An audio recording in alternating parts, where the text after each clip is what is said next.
Siren Blue, baby.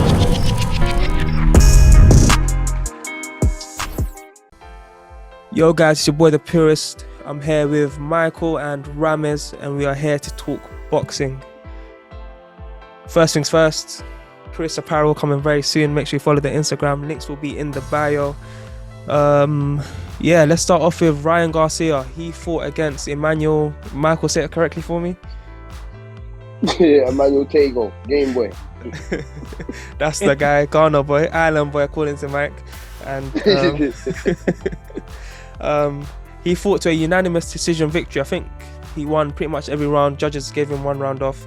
He managed to knock him down. But the overall feeling was that everyone who had watched the fight was left quite disappointed. What did you guys make of the fight? Yeah, I don't think it was the most exciting fight in the world. I think Tagoe made it really awkward for Garcia. I think a lot of people did criticise him for being negative in the fight. I'm going to be honest, I turned it off and switched it over to Lubin and Fedora when around 4 or 5, because that's when the first bell went for that. Yeah, me same. I didn't watch the full fight. I watched the highlights, and it didn't look like the most exciting fight. It looked like I had a little burst of excitement, a little burst of Garcia's potential and his talent. But I think overall, it's hard to gauge. Obviously, we know the fights we want to see in the lightweight division. That don't really show us what we want to see on how good Garcia is and what he can actually do on the lightweight scene, innit? I remember last night, my little brother, he asked me for the link and was like, are you going to watch the fight? And I was like, you think I'm going to stay up until 5 a.m. to watch Ryan Garcia versus Emmanuel Tagoe? Absolutely nowhere. With all the big fights that are out there, all the guys he's called out, I think he's called out everyone that is anyone. And then he's fighting someone like that. So I was like, there's no way I'm watching. I watched it morning after. I didn't think he'd put up a good performance. Because you know Ghanaians, they're tough, innit? They know how to fight. He's been in the trenches for a while, so he would have known how to handle himself. So he doesn't have no interest. Obviously, he's been at the ring for a while. He's been battling anxiety and whatnot. But the next one, it's got to be a step up. This is a step down from Luke Campbell, 100%. So the next one has to be back up to that kind of level. And there's so many fights out there for him. So many fights he says he's willing to do. So we just got to see it at this point. Based on the fights that they talk about. Go on. Sorry, go on. Basically, based on the fights, the first thing that stood out to me was, like, I was watching Styles, and I thought it's very notable. I thought you can see that he's been doing training alongside Canelo, and in that camp, he had that come forward, walking him down, hands up. But I thought stylistically that didn't suit his ability and suit his talent. I still feel like he likes to box at range. He likes to keep everything long. Like, his best work is from long distance range, you know what I mean? From the full, like, straight shots. That's where he gets his best shots off. But yeah, he was walking him down. He's doing things that didn't suit the way I think he should box personally. And I think the fact that he's talking about these other fighters like the Haney, Kambosos, Lopez, and Loma, them man that, for me, they're all obviously at the top of the table right now. He still looks like he's in a development stage. Yeah, and he seems to have dropped off a lot since the Luke Campbell fight. I mean, he had the Luke Campbell fight, and I think he become mandatory for Devin Haney after that. And he could have built some real momentum at that point. And obviously he had his anxiety and mental health thing, so fair play to him. But you can't be talking about those top names and box like once every 2 years. He needs to start building some momentum from now. And I think Canelo's inactivity, I felt like that inactivity showed in his boxing. Like, there's certain things that he was doing. I thought he looked a bit sloppy on the inside. Like, he's walking a man down like he wants to get on the inside and box.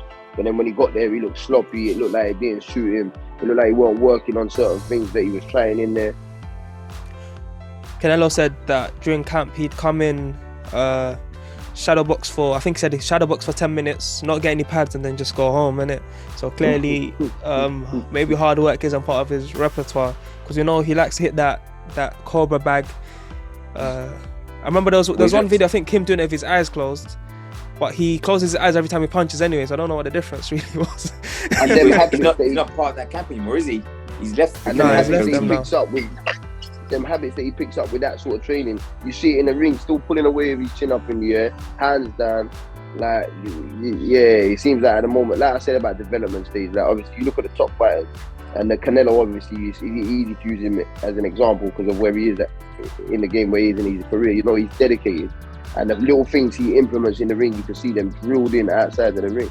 And then that's what I say about Ryan Garcia. Still looks like he's developing, because it feels like the things that he should be doing or trying to do, it doesn't look natural.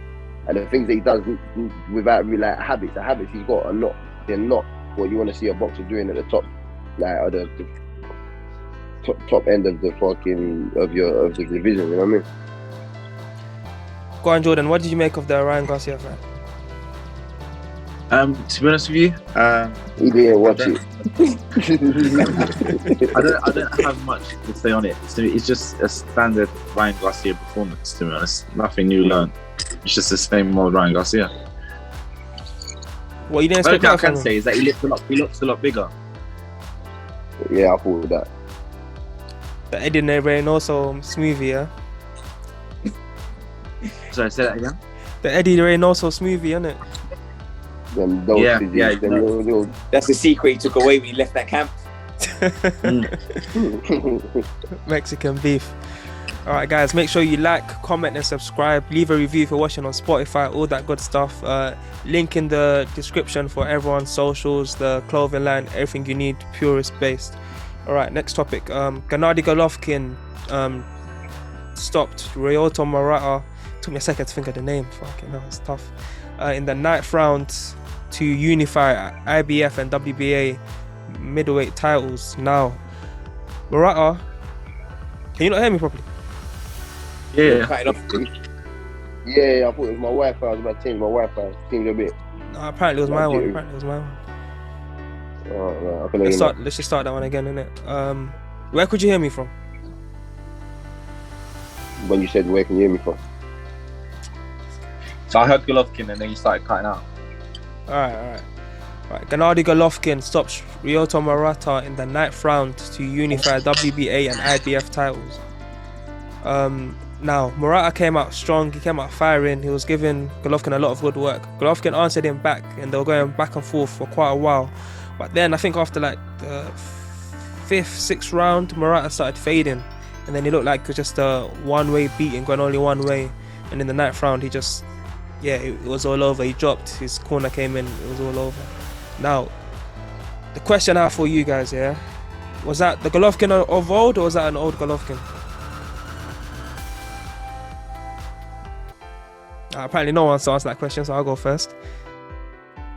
Did you hear the question? Are you still cutting out? It must, Still cut out. Yeah. I was struggling. I could make out what you're saying, but it's not clear. And then when you ask the question, it's like it went. The question was gone. Yeah. One second. Quickly play it back with that Wi-Fi. Quickly play it back. Try to reconnect it or something. Nah, I'll go to my hotspot. I think we should quickly stay on the little Garcia couple of minutes, though. The Garcia situation, touchdown like division. Or you want to go back to that? Obviously, we could have a quickly touchdown on Haney and Kambosos or not. Yeah, go on. You could do. Yeah. Yeah, set off, bro. So what do you think? Like, what can be taken from that Ryan Garcia fight in terms of like what's the pros for Ryan Garcia coming out of that fight, if there is it? I don't think we learned anything new from him from that fight, really. So I don't think there's any. I don't think there's many pros, to be honest. I think you can go and say it's his first fight with the new trainer. He's still gelling with the new trainer and stuff like that. If he wants to sort of look for an excuse for a poor performance, but I don't think there's too many pros. There's nothing new we learned from it. Who's he training with now? Joe Goosen, I think. Never heard of him. Yeah, never heard of him. He was with Khan for a little while. It was with Khan for a little while when Khan was coming back after the Canelo KO or the Crawford KO, something like that. I think So it was earlier than that fight was actually. basically taking off the rough. That fight. Pretty much, yeah. So can we even be putting him in the same bracket as for me personally? I think obviously Kambosos has to be because he got the titles. Lomachenko for me on his last couple of performances, definitely up there. Teofimo, if he stays at the weight, obviously has to be involved in the conversation. And Devin Haney has to be brought in because he's going to be fighting, and obviously in the next couple of months he might actually be the main man. Could Ryan Garcia even deserve to be put in that conversation with him, man, at this point? I think yet, at this point, no. No way. I mean, Luke Campbell's his only real reputable guy on his record.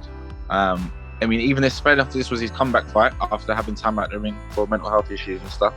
But to be trying to get thrown back into that mix, especially you got Tank as well in there as well. So it's just like, does any of his performances look that dominating that he can say that, yeah, he can mix it with these guys? I don't think so. Now, he obviously, we know through the history of him and Devin Haney that he's got that capability to do so, but the performances, they haven't shown that. So yeah, for now, I would even consider him amongst them. No, I disagree with that though, because in the amateur days, it's different. Now they're over 3 rounds. I think Garcia will give anyone problems, but over 12 is a completely different story. I think Haney's got to that point where you can see him as a seasoned pro. Obviously, he's got his flaws, but he's a seasoned professional boxer. I do not watch Ryan Garcia and think, yo, he's a seasoned professional boxer. He's one of those guys where I always say, if I think I can go in the ring with you and cause you problems, it's not a good sign, bro. Honestly, you like me personally, I think I could go in there and I can cause them problems with this. People like Haney, Tank, Teofimo, Kambosos, I look at them and say, I don't want no part of that whatsoever. I don't want no smoke. They'll just deal with me. But Ryan Garcia, look, there's so many flaws where you're thinking, all right, I might not win, but I can get away with certain things by doing certain things. And if I'm thinking what the hell are those guys thinking, innit? They're thinking we're just going to go in there and batter him. With Ryan Garcia, I think he gets away because he's quite physically gifted, where he's naturally fast. But fundamentally, he's very flawed. Fundamentally, he's very novice. And I think as he goes to the levels, if he doesn't correct that, then you'll get exposed with that regard. Yeah. The talent is undeniable. You can see that as soon as you look at the guy. A natural boxer, he looks so comfortable in the ring. He's obviously got a lot of snap in them shots, turns them shots in well. But obviously the mindset has to be questioned. Especially, obviously, we give him the benefit of that with the mental health thing. At that time, obviously, he was very skeptical because that is your profession. You got to overcome your problems that you do have. That is part of being the whole package, not just the physical, the mental side, innit? But yeah, the ability is there. But whether he has the full package, it's still got a few more fights before we can see that. I think personally, I would like to see him in the ring with Tank Davis next. I think that would shape the lightweight scene. You know what I mean? I think like them two fight each other, and then the winner of that deserves a title shot if it's a convincing win. I agree with that because you got Kambosos and Haney fighting each other for the top spot. Lomachenko's got his thing in Ukraine, and then outside of them, who else is left? It's only Tank and Garcia. So scrap it out, and then the winner of that fight is the winner of Kambosos and Haney. How do you guys think that fight plays out though? With Haney and Kambosos? No, Tank versus Ryan. That's a bad thing. It's one-sided, man. It's one-sided. I think it's a beatdown. I think it's a beatdown. Tank tips him. I think to be fair, I think Garcia gives him some problems early in the fight. But I think the longer it goes, more Tank starts getting to him. I forget that. I'd rather see Tank versus Richard Comey. I say the same thing as Ramez. I say, listen, he's got pop. He's got natural pop in them shots. Ryan Garcia. He's got range. He's confident. So obviously it's hard. People don't realize it's actually hard punching down. People always think the taller person's got an advantage with the range. It's actually hard punching down, especially if you're a rangy puncher, like if you're not a short, compact fighter. So that plays into Tank's hands massively. I do think Tank, once he gets into that rhythm and starts getting on the inside, rolling and ducking and coming up with them spiteful shots that he does, the hooks and the uppercuts, he hurts him bad. But I think he does have to come through a few things. And also Tank really, as he been tested, we talk about the test of Garcia, the Tank really been tested at lightweight as well. Yeah, no, it's true. It's true. I think when you compare the two, obviously you look at the flaws in their work. Obviously, you don't really see that in Tank's game. I thought one of the fights he had against Gamboa, I thought, he was sort of gassing out a bit. But whereas he was just loading up, just trying to get him out of there, I think maybe he might have fatigued a little bit. But with Ryan, like his chin being in the air is massive. Obviously, he got caught by Luke Campbell. Yeah. If that would have been any other fighter other than Luke Campbell, they would have stuck it on him. But my man went straight on the back foot. And Tank probably wouldn't have to stick it on him if he landed one that more with your chin up in the air. A scary puncher, isn't he? Yeah. All right, you guys, anything more to say on that? You want to talk about Kambosos versus Haney? You know what? I think it's a great fight. I think my heart's saying that I believe Kambosos to win actually, but really, if it goes to the scorecards, I believe Haney's he's gonna get it because obviously he's a golden boy. They're trying to make him a new sort of like. No, what in Australia? No, in Australia though. No, bro, I don't even think that matters. I don't even think that matters. You say he's a golden boy, but ain't Top Rank's got. I think Top Rank's got both of them. Yeah, but where's the judges from? He was the zone He was before. the golden boy in the zone. Yeah, he was the golden boy at the zone because he was getting that Mayweather money. They was pumping the money into him. But the fact he's left the zone to go Top Rank, I don't think he's paid. Top Rank don't give a shit. I think the zone sort of got rid of him because the zone had options for this fight and they said, you know what, we've pumped enough money into this guy, we give up. No, they couldn't afford the money. Top Rank outbid them, man. Top Rank outbid. And the thing is, they knew Top Rank have got the whole that side patterned up. They've got I swear they've got Loma as well. They do, yeah. They got Loma, Kambosos, and then now they bought Haney on board. So Haney knew for him to go get them belts, it made more sense going with Top Rank. I think it was in Haney's hand. I feel like he had the choice of the zone money and the Top Rank situation, but the Top Rank situation would have been a whole lot easier to get the fight with Kambosos. Isn't Haney still under the same banner? Or is this just a one fight deal on Top Rank? No, three fight deal, he's gone to Top Rank. 3 fight. If he wins, I think. Rams, did you say you think Haney schools him?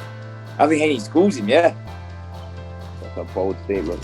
I reckon he does school him early on. I just don't think he's got the power to keep him off the whole time. No, I don't think he stops him. I don't think he stops him, but I think he wins very comfortably on points. I've become a big fan of Kambosos, man. He's like a little like you watch his frame. It makes like I don't know, man. It's like it's not obviously he's not the most athletic. He don't have the hardest hit. He don't have the fastest hands. He does have fast hands, but he's just like a little tenacious motherfucker, bro. He reminds me of a little football. Yeah, and you know what? He's got good defense as well. Like you'll adopt a Philly shell at some point. Like it's very similar styles. So I think obviously Haney's probably gonna have the height and reach advantage. Yeah. I just think it doesn't. In Australia, Kambosos taller. Oh really? What's that? Yeah, Kambosos a bit taller. I think Haney's got a little bit more reach, but they're basically the same. Why black man always got longer arms, man? Always, innit? Are you sure? Are you sure Haney's gonna be taller? No, he's not. Kambosos a little bit taller. Sorry, Kambosos.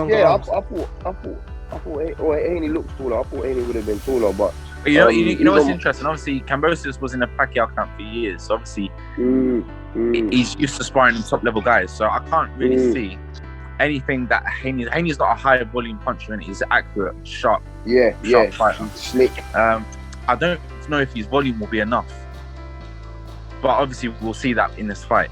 That's why I'm still thinking my heart's going with Kambosos. But if it goes 12 rounds, I reckon Haney will win. But I think.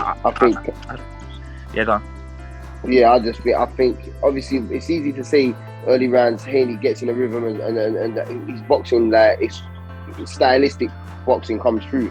I just have a funny feeling Kambosos, if the way he's gonna be fired up, you can see how like he's a passionate man about boxing, isn't it? Yeah, like you said, being in the Pacquiao stable, he's obviously dedicated to the sport. He's done this the long way, the hard way, the proper way you're meant to come through. And I feel like there's no way he's gonna let this opportunity, fighting for all the belts in his back garden past 3 times. I think he's gonna overwhelm Haney.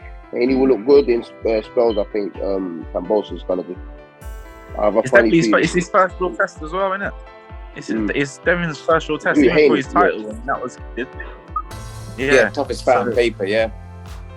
I mean, realistically, how's he gonna handle the pressure on that? Because realistically, all the pressure's on him.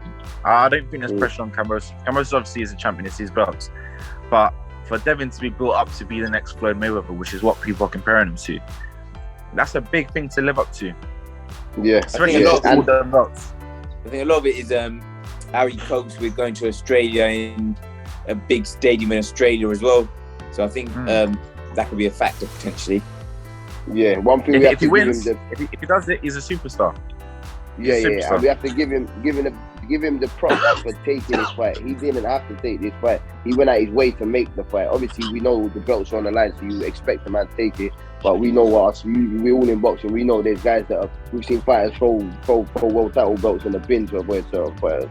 This is it, and especially with the whole promotional thing. Like a lot of fighters would have said, nah, but he's gone and he's done the whole thing with Top Rank and this 3-fight thing, and a lot of fighters would have said no to that. But it shows how much he wants it.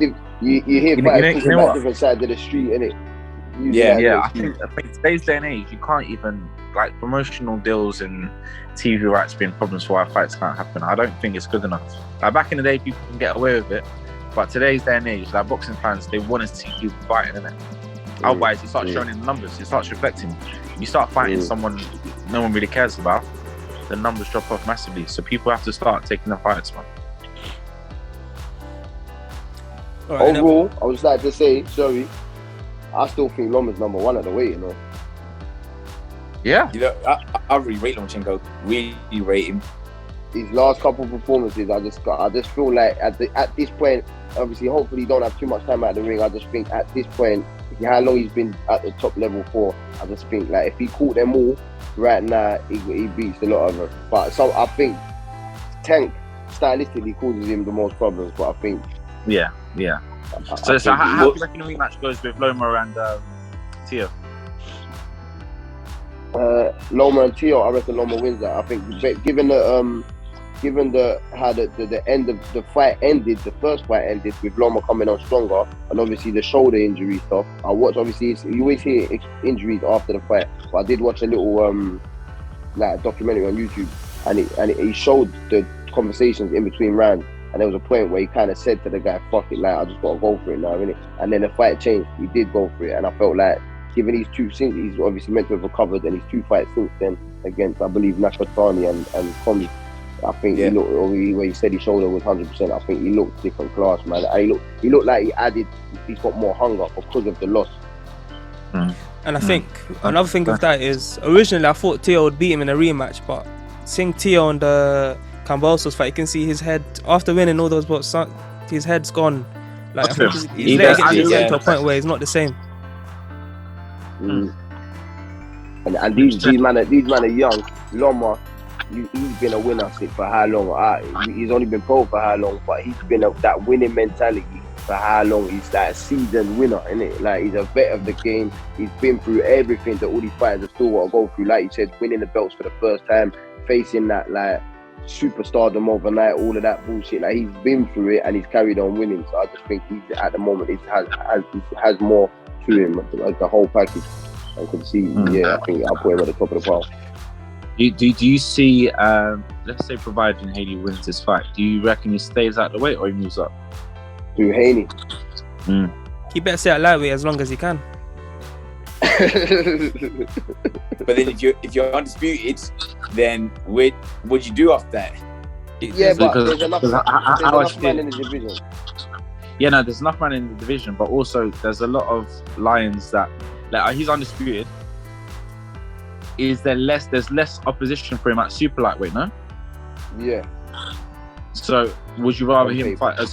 Me as a management perspective, I would move up, because obviously, why are you going to sit risking and fight? That's why boxing's dying, bro. Yeah, it is why it's dying. I was going to say that's why we're glad you're a fighter, because but I can see it happening. I know what you're saying. I've even heard talks about it.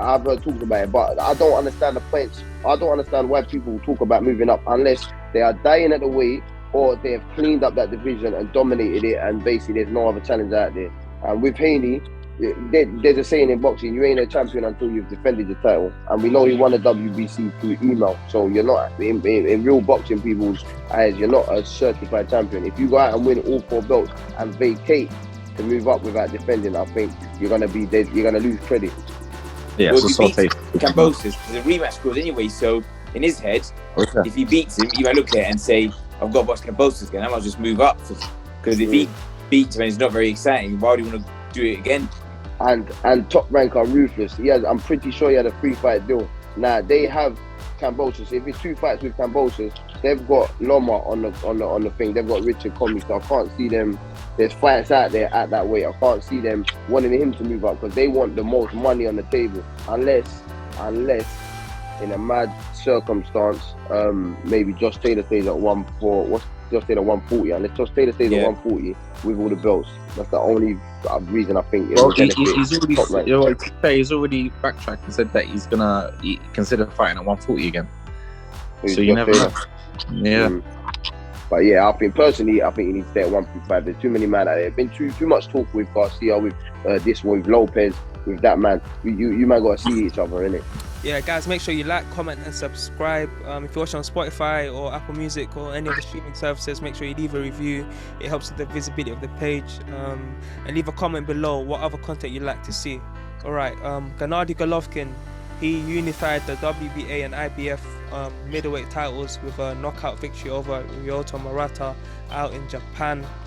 Now, Golovkin, he started off a little slow in the first round. Murata was using his high energy, high pace. He was coming through a lot of Golovkin's punches, but eventually he just wore down. Round 7, 8, 9, he was very tired. Round 9, Golovkin literally just beat it out of him. It's a complete beatdown. My question to you guys is, was that the Golovkin of old or an old Golovkin? Nah, it's old Golovkin all day long. Yep, an older Golovkin. I'll tell you what, if that Golovkin performance, had he had fought, let's say that was a Canelo third trilogy, I reckon he'd get stopped, to be honest with you. Things with Golovkin is that in between his work, he looked for a lot more rest than he used to. A lot of movement as well. I think in a Canelo third fight, I think in the moments where he's looking for that rest, Canelo's really going to make him work. And he's really going to target the body and get him to fade down the stretch. Definitely. So literally, he'll work, take a step back, shake it off, and then come back in. Like, literally, you can't be doing that against someone who's fit, ready, and at the top of the sport as well. What was interesting with the Murata, like the typical Golovkin punch, you know, them on the top of the head hooks. Yeah, that's what done him in. My man was taking too many of them and he just broke him down. Yeah, them shots are they're unnatural, innit? You don't teach that in boxing. Where he learned that from a pick up, I don't know, but he goes over the guard and comes down onto the top of the head, innit? Like, but what's mad is that he never does his knuckles. Yeah, because that is a pure knuckle. Like, it's like he aims for that one knuckle on the end, innit? Like, for the two knuckles on the end, like, it's mad. That's mad. I think Martin Murray was it. I think he stopped back in the day. I think he might have stopped him with a body shot, but he was landing them. You just think it was like bullying. Yeah. Said it was like bullying. Like on paper, well, they look out of order, but on paper, so this fight, obviously, I'll be honest with you, I only caught up little bits of highlights, but I feel like the main purpose of this fight is to know that does it put him back in title contention for Canelo, and obviously what chances do you give him? And obviously on paper, it seems like everyone's basically saying they don't want to see him with Canelo after that fight. No. Don't get me wrong. It's always going to be an entertaining fight, but I just think at this stage in his career, 2 fights. The first one to me, he won it, but obviously on scorecards it wasn't. But second one he lost. Does it need to be a third fight? It should have happened years ago if it was. At this stage, no, I don't need to see it. Could he potentially be like, remember one Manuel Marquez with Pacquiao? You know, he just had a style. That come into my head. Obviously, that's different because one Manuel Marquez is a very intelligent fighter and he adapts to his style. And it's like, but I mean, in terms of, you know, that someone that's got something called like Golovkin has got that against him, that he always felt he beat Canelo in the first fight. He always wanted that fight, and it was all made on Canelo's terms. Like, that might be that one fighter that just brings the best out of Golovkin, innit? Just because of how bad he wants it and how bad he feels he deserves it. Or do you think, the age, no matter how bad you want it based on that, like, you've seen your best days? His best days is definitely behind him. Even if you look at the physique of him, like, he's got starting to come out a bit more. Obviously, his upper body it looked tight. No body shaming on him, bro. Trying to get us cancelled. No, in boxing, you start body shaming, man. It's not like he's a heavyweight who's got that bigger build and he can actually box. My guy, you can see he's getting older now, and obviously, fighting young, hungry lions. I don't need to see it. That's when you're taking.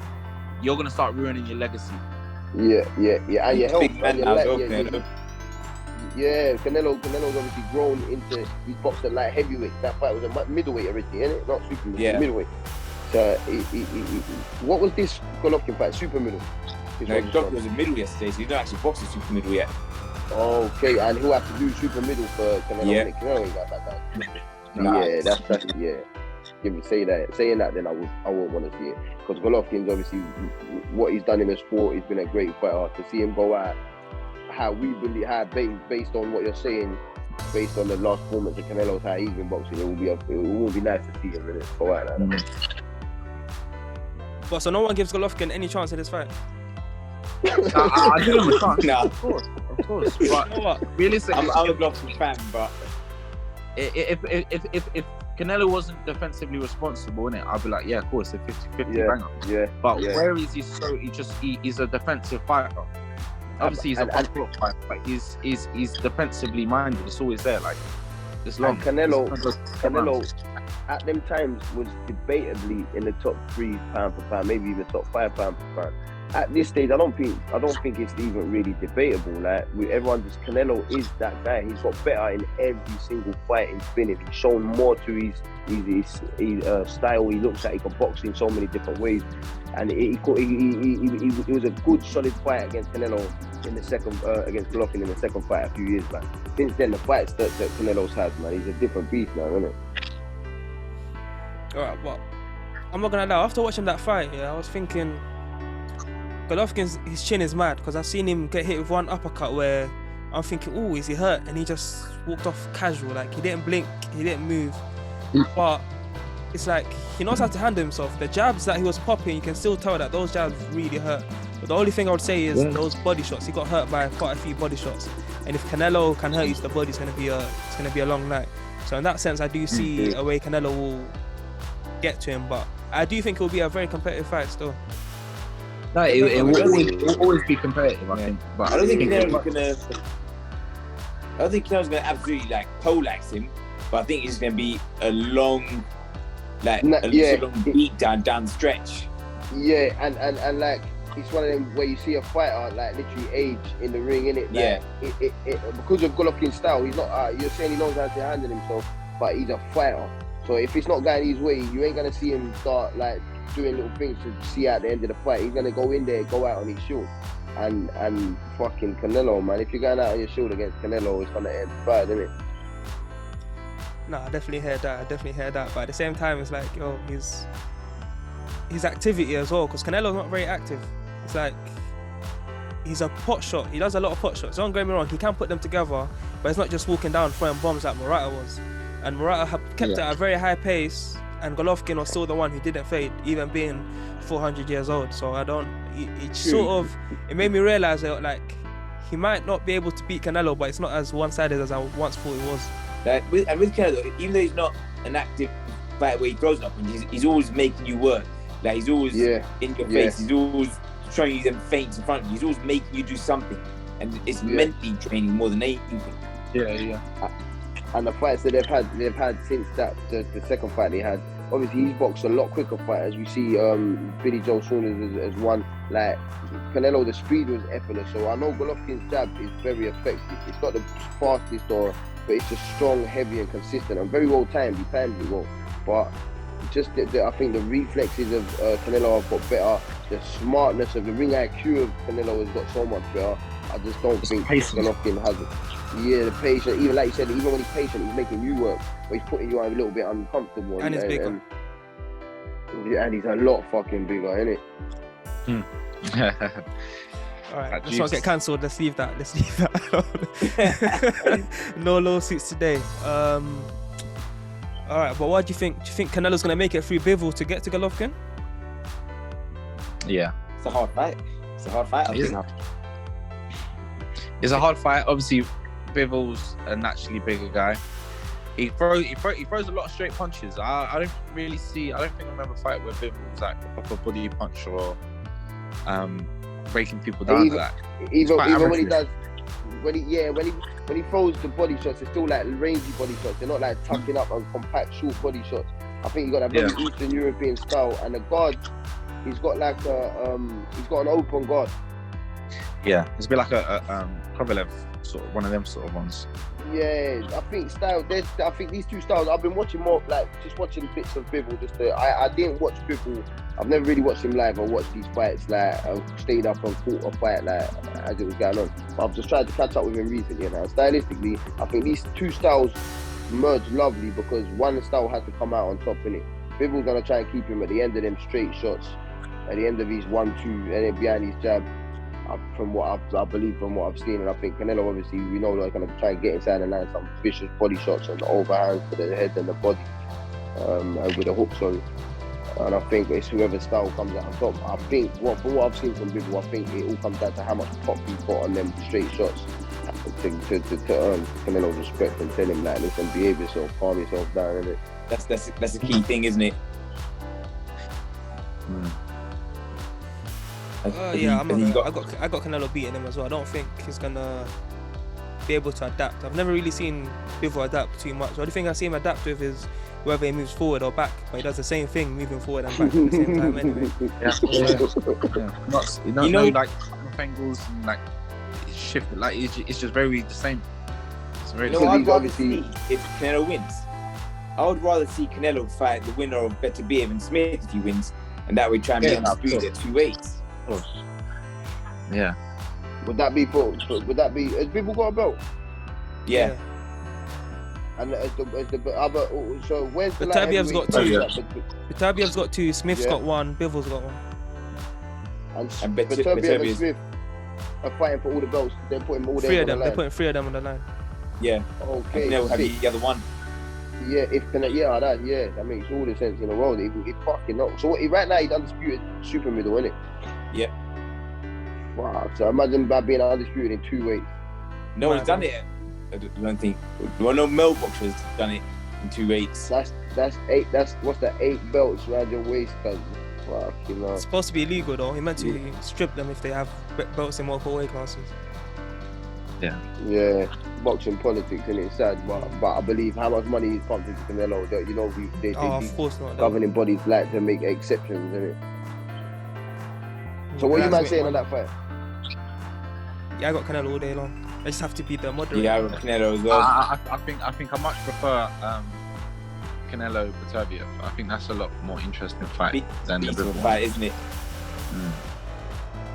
Beterbiev also said he's got the most chance of beating Canelo. Yeah. Was that 100% knockout ratio? I think he is. Does, yeah. He still is, yeah. But he's old now as well. He's like 37. Something like that. Beterbiev. Yeah. 37 sleeping people there. And Power is the last thing to go. I got to catch up with these light heavyweights. I've never really been fully up to date with them and follow them properly. So I'm definitely gonna watch them. I remember Beterbiev back in the day when they was talking about him and Kovalev, when obviously he's just like a good few years ago. Yeah. All right. That's just how guys, he is. Well, you got any more comments on this, guys? Nah. No. All right, guys, make sure you like, comment, and subscribe. Yeah, if you're watching on Spotify, Apple Music, all the streaming ones, leave a review. It helps us grow, and leave a comment below what other videos you want to see. All right, moving on to the most important boxing news recently. The one, the only, the mathematician, Ramez Mahmoud. He picked up another win. Guys, tell the guys about your fight, bro. Yeah, it was a good fight. It was my comeback fight from obviously the hard last year. Boxer lad who was unbeaten at the time in a 6th rounder. And yeah, I thought I boxed well, beating every round. And yeah, we're on to bigger and better things now, hopefully. You don't hear him. The guy was unbeaten at the time, you know, like that, until you run into the Don Dada. Snatch that Yeah, not anymore. Tell us about the fight. What problems did he cause you? What problems did you cause him? What stuff do you think you showed in the ring that you hadn't shown before? I thought the boy was awkward, like, as I said, because he was unbeaten at the time, he didn't come to win and pose those problems. I think the longer it went, the more he sort of, well, I wouldn't say went survival mode, but the less ambition he sort of showed. I think he was hurting with the body shots quite a lot. In fact, I know he said it to me afterwards. So yeah, I think he showed a lot of those things. I think I attacked the body quite well. Obviously, there's things that I've looked at that I'd like to work on a little bit as well. But overall, the solid performance. Mike, we was both in the corner. What did you make of the fight? I've said straight away, best performance I've seen from Ram. Hands down, best performance. You can see, he told us after how nervous he was. Obviously, this was something he felt that he really had to get out there and make a statement, which obviously it meant a lot to him, undefeated fighter. And to perform how he did, and like given them circumstances, I thought, yeah, like comeback fight, I thought by far the best performance. You know what you're gonna get with Ramez. If you want to see an action-packed fight, you tune in to Ramez Mahmoud, man. He's in your face all night long. He's got a big engine. He ain't gonna go nowhere, and he's gonna keep throwing punches. He's got a beautiful jab and loves to whip them body shots in. And I felt like the opponent made it, give him enough to think about. He come out lively first round, back fought, tried to be smart, tried to be cute. When he realised all that pretty boxing and that ain't gonna get him nowhere against Ramez, he kind of. His belief started getting taken away from him. You had them vicious left hooks and right hooks that he was taking to the body as well. It was just like it was just a breakdown over the 6 rounds, and definitely another 2 rounds that I was a stoppage. Another 2 rounds, 8 rounds. I don't even if it was an 8 rounder, he might not even have made it to the 6, because when you know you got that far left to go, it's a bit deflating for a fighter mentally, innit? But he managed to get out to the end of the fight. But yeah, I just thought perfect fight for Ramez. And now puts him back in title contention. And looking at obviously he's got his team. Obviously, you know, I work with a management team, he's got his training team and that. But I'm sure he'll be thinking English and British title. Yep. You got anything lined up there, Ramez? Nothing set, nothing concrete as of yet. But I know that my manager Mickey is looking at some form of title in July. Obviously, nothing set in stone yet, but we'll find out more in the next, let's say, week or week and a half, possibly. And you'll be the first to know if and when it does get lined up. Yeah. Come on, strap season. That's it. Good luck to you, bro. Yeah, and another person in the Purist boxing family, Jordan Dujon, you come out with a big win against another prospect and the similar career path to you. It's like a crossroads kind of fight. How did you find it?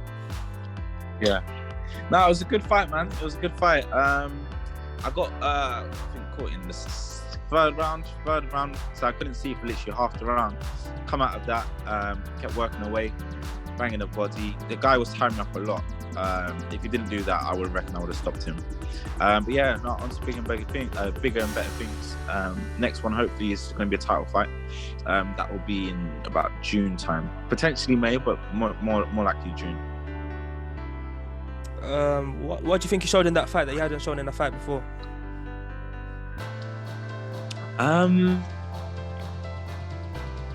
Maybe it's more so angles. I was cutting down to the body a lot more. So when I have him on the ropes, I'll switch to the side and bang into the body. Maybe I didn't show you I've had that before. Other than that, it's pretty much just a similar Jordan that you would have seen. Some engine Jordan as well, innit? Pro showed as well, same as the last time he done a 6 round. I know it might have been the last one, but the fight with the Carl Foul fight. I think that Jordan shows in them later rounds when he comes on, he shows that he digs deep, he's got that engine on him, and it shows that, you know, it gives you that faith that when you're boxing over 8, 10 and 12 rounds, when the title fights start coming in, he's going to be a serious problem in the welterweight division. It was an exciting fight. Jordan don't do calm fights, casual fights, man. Just exciting ones, man. He's in exciting fights every fucking time, and for me, I was there, obviously, as we was there watching the fight. It's a great fight. Like you said, it's a crossroad fight. Both fighters sold a lot of tickets. Both fighters had a lot of belief. They knew that it meant a lot to them. And whoever won that fight, it puts them right in that title contention as well. So there was a lot on the line. And it was one of them fights, back and forth. But then in the last 2 rounds, Jordan dug deeper, pushed the guy back, put him back on the ropes, went to work, like to give him the angle, side stepping in, whipping in hooks and uppercuts, and managed to get the decision, man. So exciting fight to be in. But I'm definitely looking forward to stepping up the rounds, though, because this whole the 6 rounds or 4 rounds, it's like it takes them 2 rounds to just even get warm, start sweating. Yeah, I was gonna say, I'm sure there's a part of you that wants to do 8 rounds on that fight, let alone fights moving forward, isn't it? I mean, it was But quite you see, unfortunate because the fight was scheduled to be 8, but I had about 5 different opponents, and it's literally where he had guys pull out last week. It was just like, you know what, let's just have it. Like we'll both fight, see who wins. Jordan says it takes him 2 rounds to warm up. He's normally sleeping by the time the first round goes. Just about, we have to wake him up and remind him that you're in a fight. It's not like you're backstage for like 2 hours trying to warm up first, is it? Is it? You just go. No, to be fair, even that, it's just like, you know, when you get out of bed, you just get that little stretch off. It's like that. So what's next for you, Jordan? Yeah, so like I said, potentially May. I'll wait to see this week. I might have a fight 7th of May for a title. If not, it'll be about June 4th sort of time. So just waiting for that. Once that's confirmed, yep, I'll be straight on here, let you guys know. All right, well, what's next for me is Man City versus Liverpool. So let's wrap this up, guys. Wait. We got one more topic. I want to go piss. Then we got one more topic. What's the topic? You know what the topic is, man. I hit you up with a question. I'll give you a pretty little warning. Can you do it? Just do it before you piss, bro. Let's go. Can you pause? Can you not pause it? Do we have to go straight in? Because I want to. This is the intriguing one for me. Go straight in. Yeah. Yeah. Alright, come. Right, so Jordan. Yes. Ramez, AB. Since the last, say, 20 years, British boxing, who has had a bigger effect in British boxing? Frank Warren or Eddie Hearn? Or who has had a bigger influence over British boxing? Frank Warren and Eddie Hearn. So, or over the last 20 Frank years. Warren and Matt. Oh, shit. Frank Warren and Eddie Hearn. We know them two have got their little rivalry. But We're going back 20 years. We're going back. Not 2000. 20, not specifically 20 years. We're talking about just since they've been involved in British boxing. Okay. So I think We got to in get the to long one. run, I'm going to say Frank Warren. Yeah. Wait. You talk about when Eddie started? From when Eddie started? No. From in the whole grand scheme of things. Oh, the They've whole both grand been scheme of involved in things. boxing. Okay, then yeah, Frankie. Frank Warren, yeah. In that time, Frank's done work with, let's say, your Ricky Hatton, started with Amir Khan, and we're Nigel going Benn, way just back. all of them. So you're forgetting, Yeah. bro. Was Frank not Bruno, with Nassim Lennox. Hamed? Nassim, Yeah, yeah. yeah. Nassim Hamed trumps anything Eddie Hearn's ever done. I'll just put it like that. So I think with Eddie Hearn, he's more of a recent one, and since he signed up Joshua, that's when Eddie Hearn's really taken off. But in the long run, if we're talking about legacies right now, I think you can't deny Frank Warren. You know what? Yeah, I think since Joshua, Eddie Hearn's taken a step back. It's because before Joshua was a star, he had so many different fighters he was pushing at the same time. Yeah. But now since Joshua, he's trying to remodel every other fight he's got based on Joshua, where I take you from here, we go to the top, we stay at the top, make your pay-per-view star. And he doesn't really want to do the grassroots anymore. Like, I remember he used to do them Anthony Crolla versus some next guy in Manchester and having those little derbies. And that's what people Henry really loved Matthews about British and them, boxing, and it's like the domestic rivalries, them. They were good nights as well, weren't Yeah, they? they were fantastic boxing. Like nowadays, you have like a decent headline and a terrible undercard 9 times out of 10. Whether the fights are entertaining or not, you're not actually interested. It just turns out to be a decent fight. You know what I'm trying to say? I think the quality of his shows has definitely decreased, even though he has higher caliber guys. If that makes sense. But that decision there was unanimous. You saying Frank Warren, yeah? Yeah. Legacy. Whereas you can't deny Frank Warren. I was having this discussion with someone the other day as well, and I was talking about that. If you look at Eddie Hearn, since he's come in involved in boxing, you could say maybe he's brought British boxing like more on the map. It's more hype. Yeah. More hype, and yeah. eyes. But more hype, yeah, more attention, more money on the top end of the boxing. But does that necessarily benefit the boxers or the sport? Because if you look at the names you just mentioned that have come through Frank Warren, when you talk about Eddie Hearn, as he actually, I know it's not their job to produce champions, obviously they're just promoters, but they still have a big role in the way they bring these fighters through. At what stage do they get them to what levels and get them in the public eye? The way Eddie Hearn's been doing it, has it actually benefited boxers? Because there's no name that springs to mind when you talk about a fighter coming through under Eddie Hearn's reign. There's issue Anthony Joshua, and I think Kell Brook could be the second biggest. And look what it done to Kell Brook. Yeah, and Frank Warren made this. Kell Brook come through Frank Warren, no? This What, guy was Frank Warren, yeah. Yeah, when he started. I'm Actually, Bill. right, still. Even Billy Joe, all of those guys, isn't it? So other than them, man, they The all Eubanks. come through Warren, isn't it? Not Well, many people have pretty actually much. Hearn. Under Hearn's reign, there's not no standout name. Obviously, right now he's trying to back, like you said, Anthony Joshua, but then obviously Conor Ben right now is the one that they're really trying to put into the limelight. But again, the conversations I've been having with people is obviously given the welterweight domestic scene. We know he didn't do nothing on a domestic stage, but that actually hinder his career because these promoters are too eager to make them a household name against superstars without actually doing the hard graft to make them a superstar. Yeah, that could set you up for failure. I mean, you see a lot of fighters who would avoid the British title level and then pick up like an international title. And with an international title, you get a good world rating, and then they'll fight for a world title and they get splattered because they haven't had those learning fights. Yeah, no, it's a shock to the system. You can only be fighting bums for so long before you fight someone who's actually a killer in front of you. And yeah, like Bram said, you end up getting splattered. You need to get them building fights throughout your career. And I think, yeah, that confidence as well, knowing you've gone through every level. Like Tyson Fury was the Southern Area champion, English champion, British champion, Commonwealth, European, and Irish world as champion. Irish champion. And Lee Selby as well, who retired last week. They said it as well. He was like Welsh, then British, then Commonwealth, then European, then world. Like, he went through all levels. And very few fighters do that these days. And me, obviously, I use Conor Ben as an example because he's the most recent one that's been put in that position. And I'm a big fan of Conor Ben because of the progression he's made under the limelight. It's a hard thing to do. He's progressed as a fighter and he's shown that he's a student of the sport. Like, he's learning and he's showing what he's learning. He's trying in what he's learning in there.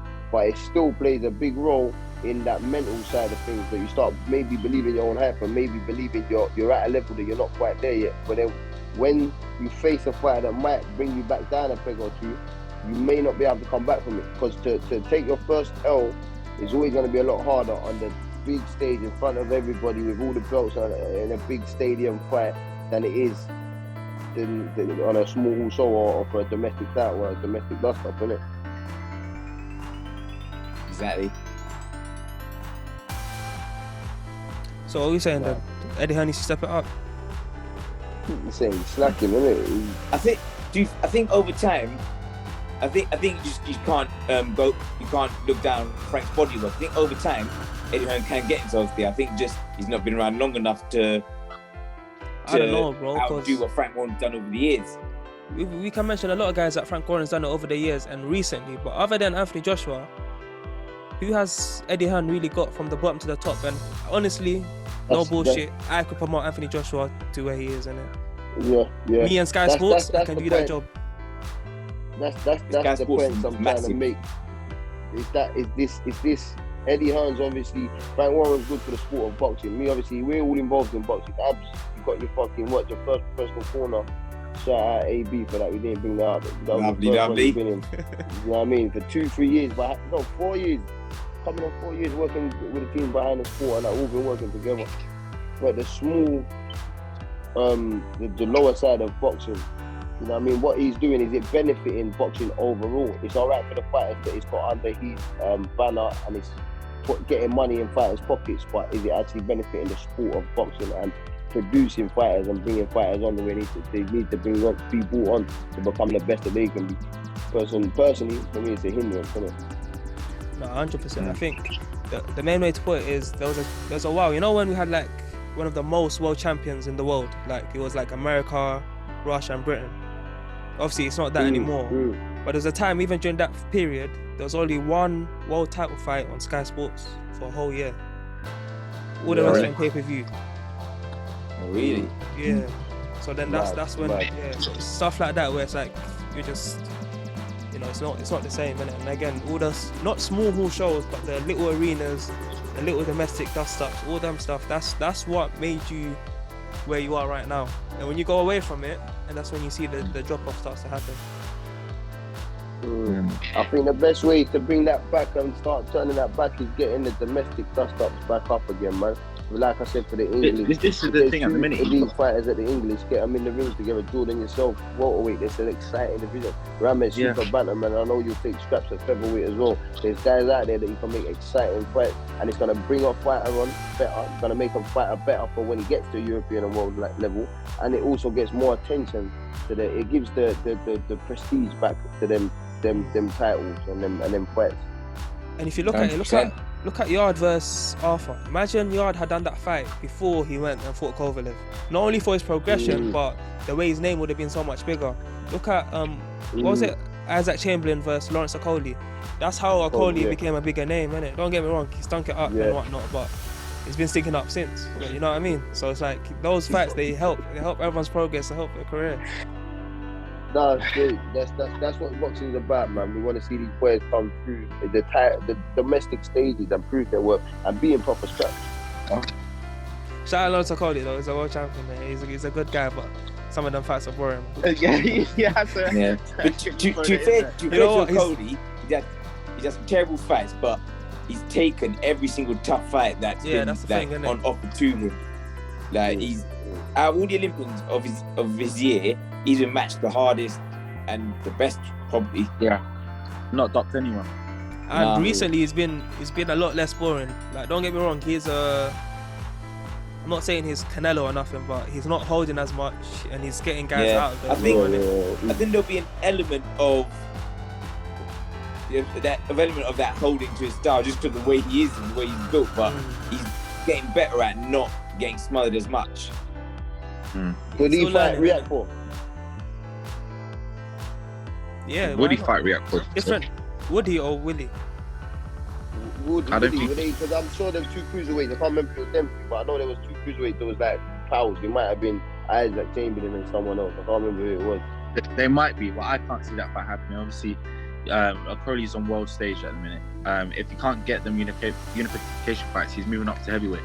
And I don't think Rakpo is going to go up there anytime soon. Rakpo sort of left Matchroom for Sky Sports and those guys there, so I don't know if Eddie Hearn will give him the opportunity. Yeah. But that's again, going back to that fucking, kind of touching down on what I was just talking about 50-50 fights. Promoters need to take their ego out of the situation. I feel like that's been a hindrance in boxing at the moment. There's been fights that ain't been made for promoters' egos. I don't want to work with him. Fuck that. It might benefit the fighter, but you've not done the fight because you don't want to work with him. Riakpor's last fight against Dion Jumma, whilst Riakpor was with Matchroom, it was never happening. It was never happening. As soon as he left Matchroom, it happened straight away. It happened, yeah. Right, AB 424. Yeah, perfect timing. Alright guys, again for the last time, make sure you like, comment and subscribe. Share it with everyone you know. If you're listening through Apple Music, Spotify, all the other streaming services, make sure you leave a review. Thank you again for watching. Thank you Mike, thank you Ramez, thank you Jordan for joining us. It's your boy the Purist. Next time.